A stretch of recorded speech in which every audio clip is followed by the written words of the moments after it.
us? I hope Mike's got a Halloween costume on too. Mike, no Halloween costume?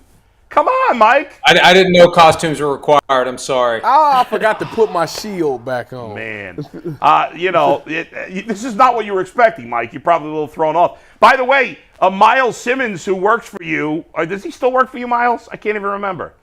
Miles still works with us. He's somehow not stormed out in protest of having to deal with someone like me. That's true. On a regular basis. That is a little surprising. He's been great. He's a Browns fan, and glad to have him. You know, he was my intern. That was his first gig in professional radio, actually, was as my intern. He was my favorite intern that I ever had. I loved the kid. Wow. He's a great kid. He's not a kid anymore, but he was a kid when he was an intern for me, and he's the best. Anyway, thank you, Mike, for joining us. Hopefully you won't be too distracted by my ridiculous Joe Dirt hair. Let's get to the Browns. There was just a report, we just mentioned it, that the Browns are now chasing Jacoby Brissett. Their quarterback situation's a disaster. Watson's been awful. Now he's injured. We don't know when he's going to be back. P.J. Walker, in my opinion, is not an NFL quarterback. The Browns got a decent team. We think they need an upgrade. What do you think is going to happen? You think they're going to do anything here before 4 o'clock? Really is a strange situation going all the way back to the trade of Joshua Dobbs to the Cardinals before the start of the season and trusting Dorian Thompson-Robinson initially as the guy who would be the backup and then realizing he wasn't ready, pivoting to P.J. Walker. It would make sense if Washington would do it, but they need a backup. Jake Fromm isn't ready to be the backup to Sam Howell, and Sam Howell has been taking sacks at a record rate. So that's the problem with a team looking to improve its backup quarterback. You need to find a team that has two and that is willing to give up one of them.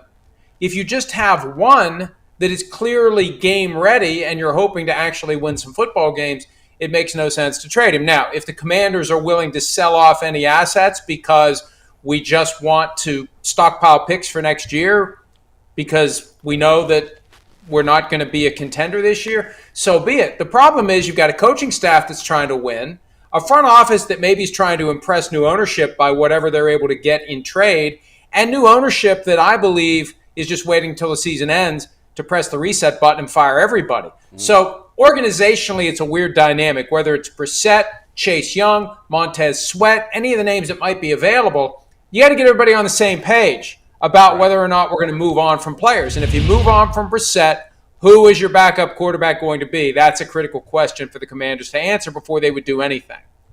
Mike, when you look around the NFL, there's not as many trades at the NFL deadline as there is in the NBA and MLB deadline.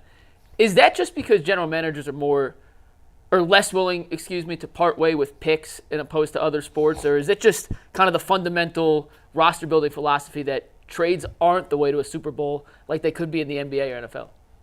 Well, I think there's a couple of reasons for it. And last night on the broadcast of the Raiders-Lions game, they said there were 11 deadline day deals last year. And I can't remember that there were that many last year, but I have no reason to doubt it. It seems like a lot. And the problem is the deadline's too early. It should be moved later into the regular season. They added a week to the regular season in 2021. They haven't added a week to the trade deadline. It's too early for the teams that are done to recognize that they're done. And maybe they're not. There's only a few teams you can look at right now and say they're done. Right. Anyone with 3 or more wins still has a chance to get into this thing. And then there's the reality that if you go out and trade for a guy now, especially offensive, I think it's easier to plug a defensive player into the mix and get something out of him as the season unfolds. Offensively, if this is a guy who doesn't know your system, if this is a guy who doesn't know your personnel, doesn't know your coaching staff, how do you really get the best that you can out of that guy? It's something that you're thinking about for the playoffs, presuming you get there. So you better be certain you're getting to the playoffs if you're going to make that move, because it may not help you get there. And if you're a team hovering around 500, what's the point if we're not going to get the best out of this offensive player until we get there? So I think there's a lot of factors that go into it. And then at the end of the day, you got to get the two teams to agree on compensation. And sometimes you got teams taking a hard line and the clock ticks, and before you know it, it's too late. Mike, when you look at the NFL as a whole, there's some big names out there that's potentially can be traded. Chase Young, Montez Sweat, Marquise Brown, Saquon. Do you anticipate any of those big name guys maybe even Devontae Adams. Do you picture any of those guys getting moved today? You know, it's funny.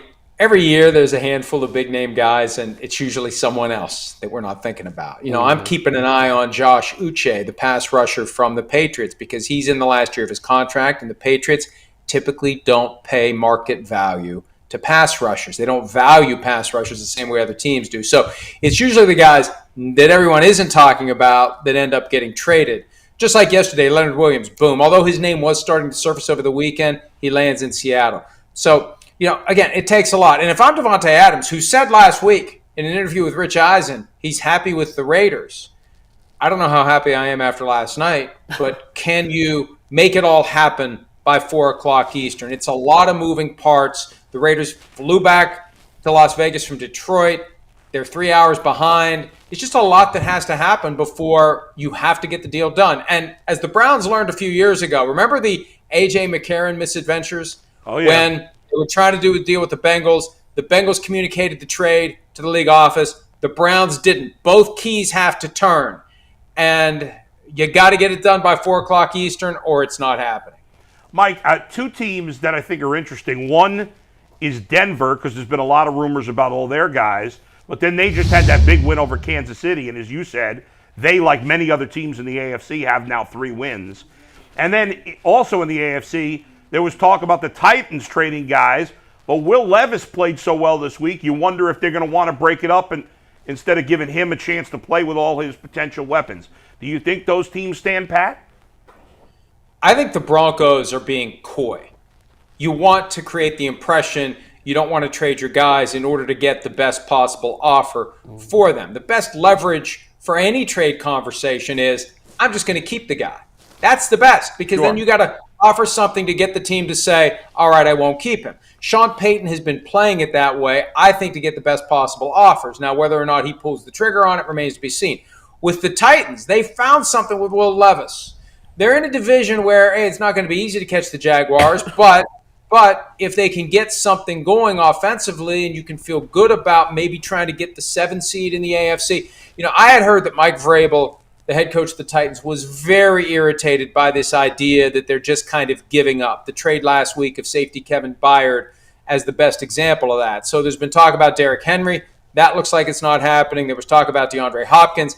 That looks like it's not happening. With Will Levis in place now, give it a shot, see where it goes. Maybe you can piece enough wins together. If any coach can turn that roster into something positive, it's Vrabel. So with the Broncos, I think they're just sitting and waiting and trying to get the most they can for some of these guys. For the Titans, I really do think that there's a belief, especially from Vrabel, that they can maybe salvage this season and compete for a playoff spot. Mike, thanks again for joining us. We really appreciate it. Last week, you wrote an article on your website, Pro Football Talk. Go check it out. It was titled, and I quote, "Strange vibe continues between Browns and Deshaun Watson." That was 5 days ago. Fast forward to today. Do you still get the sense that there's some sort of strange vibe going on between the franchise and their star quarterback? Well, I think there is. I really do. And it really is a bizarre situation going all the way back to the way the trade happened. 4 teams were finalists for Deshaun Watson. The Browns were the first team told, you're out. They put together that $46 million per year, 5-year fully guaranteed contract to get back in, knowing that there was going to be a significant suspension in 2022.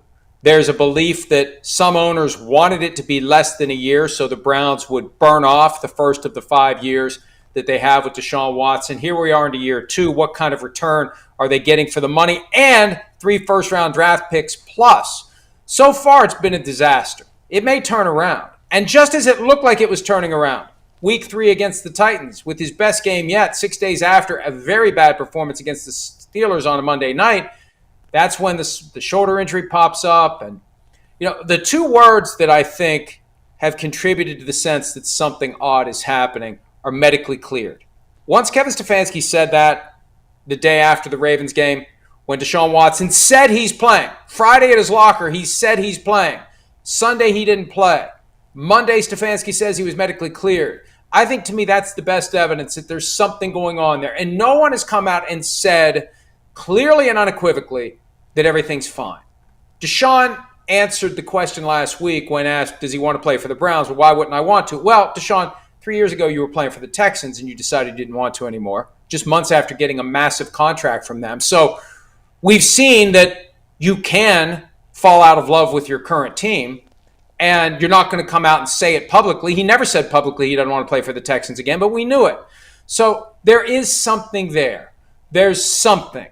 And no one, the Browns or Watson, have come together, and maybe they just need to lock arms and tell the world everything's fine. And I still don't know at this point we're going to believe it. It's just there. Until he's back and playing well, there's going to be a sense that something is up, and we don't quite know how it's going to play out. All right, Mike, well, let me put you on the spot. After giving what everything you just said, do the Browns make the playoffs this season? They have the potential to do it. They really do. Look, these games are too close. Wins become losses, losses become wins. If they could just stabilize the offense, and I was a big proponent of going out and trading for Derrick Henry. Forget about getting a quarterback. Get Derrick Henry in Cleveland, the guy who is the modern-day Jim Brown. Wouldn't he be perfect to kickstart that offense without Nick Chubb? It's amazing they've done as well as they have without Chubb, without Deshaun Watson. That defense is stellar. They just need to put the wins together. They're in the toughest division in all of football. The Ravens are looking great. The Bengals are waking up. The Steelers will hang around long enough in any given game to beat you. It's going to be tough for the Browns to get to the playoffs. But they are constructed to be dangerous if they get there. There's a lot of work they need to do to get there. We'll see how the next 9 games go. Mike, we appreciate you taking the time. Thank you for joining us. All right, Mike. good talking to you guys. All right, Happy this is Mike Halloween. Florio.